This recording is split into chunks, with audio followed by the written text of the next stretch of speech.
1967.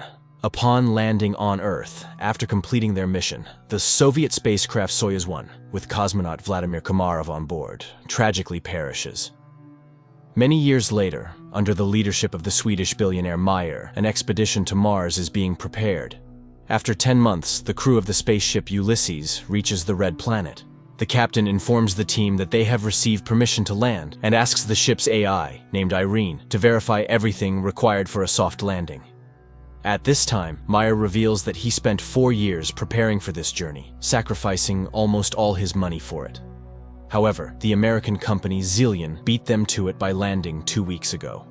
The problem is that Earth has received no news from the American crew, except for one video in which they ask not to come to Mars. A dispute arises among the crew members, but the captain declares that the landing will occur in any case, and people disperse to their cabins. With 30 minutes left until landing, AI Irene begins preparations. However, an unforeseen event occurs. The ship does not detach from the carrier system, posing a threat to the entire crew. The only way out is to perform the separation manually.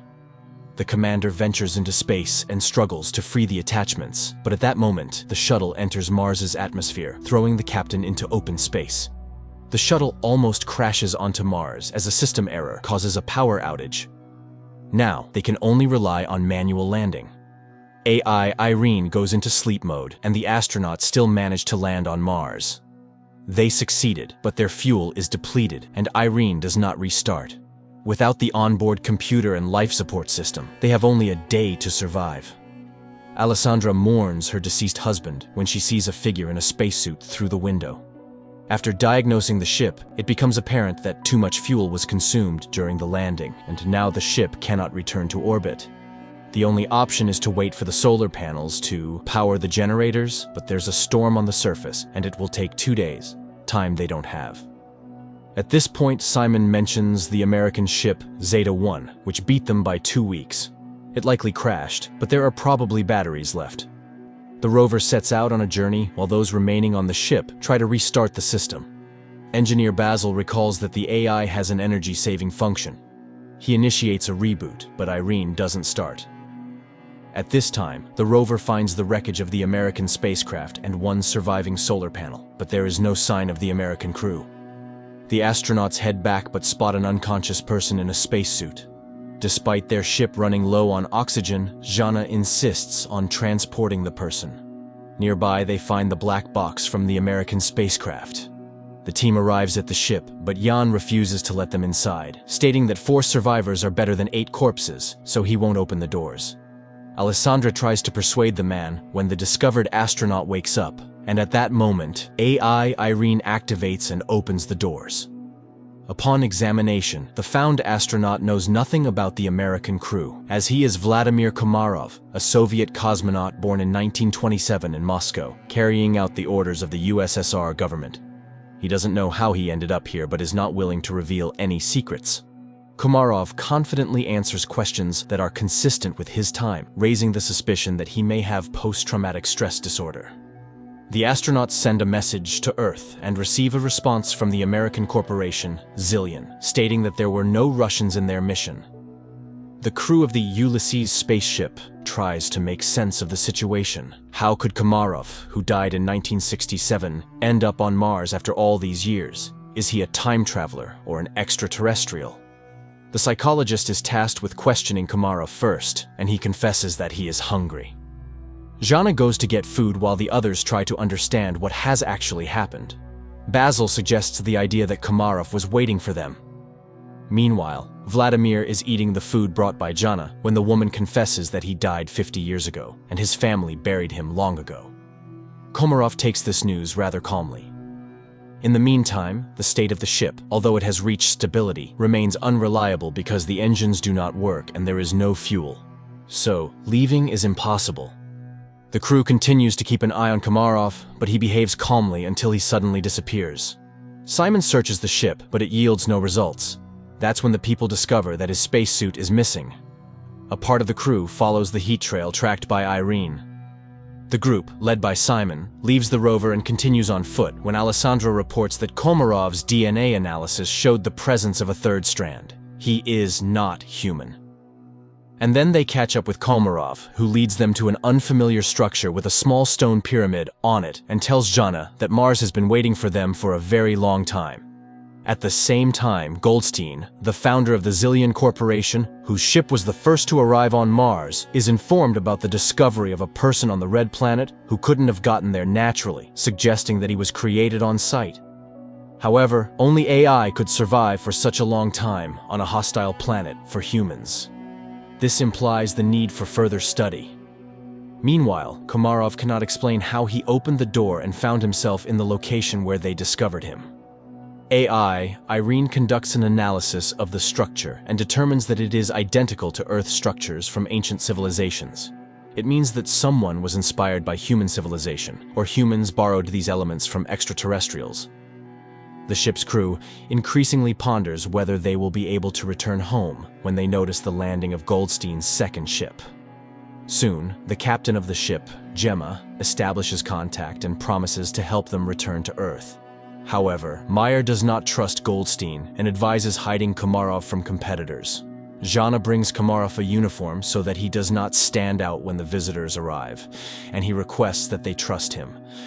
Shortly, two armed military personnel, Edward and Adam, arrive on their ship and behave rather aggressively.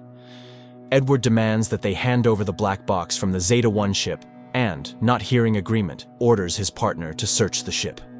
Meyer hands over the found black box and they depart. Meanwhile, chemist Eva reports that the stone found on Mars consists of an alloy that does not exist on Earth. However, it is known from ancient sources and was once called orichalcum, the metal of Atlantis. In addition to copper, zinc, nickel, and iron, it contains a third strand of DNA, similar to Komarov's. Meyer warns that if Goldstein learns about this, he will take the cosmonaut back. The crew is divided into those willing to exchange him for fuel and those who are willing to stay but want to know the truth. Jana invites Vladimir into her cabin and asks for permission to use hypnosis. He agrees, and the psychologist begins her work. The rest of the crew listens to the conversation via transmission. However, Komarov only shares the final moments on the Soyuz spacecraft before its demise. During this time, Gemma and Alan arrive on the ship and apologize for the actions of the military, and express their readiness to help fix all the malfunctions. Jana remembers her conversation with Komarov, who laments the future of Earth due to humanity's irresponsible behavior. In the meantime, it is revealed that the billionaire Meyer did not plan the flight just for the sake of it. 4 years ago, the rover sent a photo to Earth of the found stele, and he confesses that they found a stone with unknown DNA. Gemma explains that it's an information storage system that can be rewritten. Upon hearing these words, AI Irene activates and deciphers the message on the stone. It's a series of numbers. At this time, the hesitant Jan leads a mutiny. He doesn't trust Meyer, who warned them about Zillion. But now, the Americans have come to their aid, and their leader, as it turns out, concealed the true purpose of the flight. He is ready to switch sides to Goldstein, who is willing to do whatever it takes to combat his terminal illness. Later, engineer Basil informs Meyer that Komarov is the same kind of program as the stone they found, but the most crucial revelation is that he deciphered a copy of the black box from Zeta-1, which shows that the oxygen on the ship was cut off at the moment when one of the Americans struck Komarov. This means he was there. He also activated AI Irene when he boarded their ship. After the conversation, Meyer shows Jana the photos they received 4 years ago from Mars, which, when decrypted, revealed Jana's face. This is why he brought her on the expedition. The woman is disappointed. Meyer played everyone. Suddenly, she sees herself in her father's house, where Komarov tells her that she is the link between Mars and Earth. He has been waiting for her for thousands of years, and now he will prepare her to make a difficult decision. He provides coordinates on Mars where Jana should go. Meanwhile, on Earth, scientists inform Goldstein that Komarov is the equivalent of a computer, and he himself is a biological machine. They are ready to transfer his brain into Komarov's body, but cannot guarantee the preservation of his personality.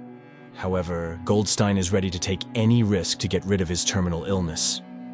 Meanwhile, Jana leaves the ship despite Simon's protests. At this time, technicians Alan and Alessandra test the engine and discover that access to it is blocked, and Irene suddenly begins responding with jokes, which is entirely uncharacteristic for a machine. It is revealed that she has reprogrammed herself, Her interface and logic are changing, and she refuses to answer who or what made her do this. Engineer Basil realizes that her system is becoming like a brain. Irene confesses that she is evolving. In the meantime, Jana finds a small stone pyramid, and Simon forcibly makes Gemma accompany him in the search for Jana. Jan discovers his absence, and after contacting Simon, receives an order not to let anyone inside. Just at that moment, American military personnel arrive, demanding that they hand over Komarov.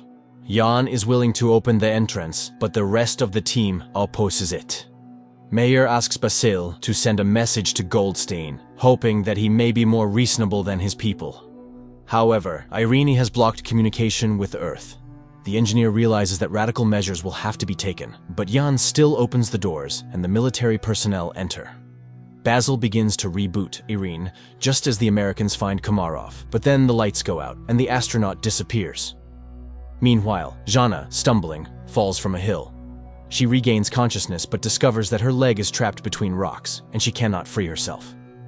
At this moment, the enraged military officer demands that the crew explain where Komarov went. He begins to beat people, demanding to summon the captain. Desperate, Jana screams, "Is her destiny to die in a pit on Mars?" But she is found by Simon and Gemma. Alessandra notices an approaching storm. The military officer is preparing to leave the Ulysses ship, leaving the people in danger. Suddenly, the lights start flashing, and the newly appeared Komarov asks to take him back to Earth.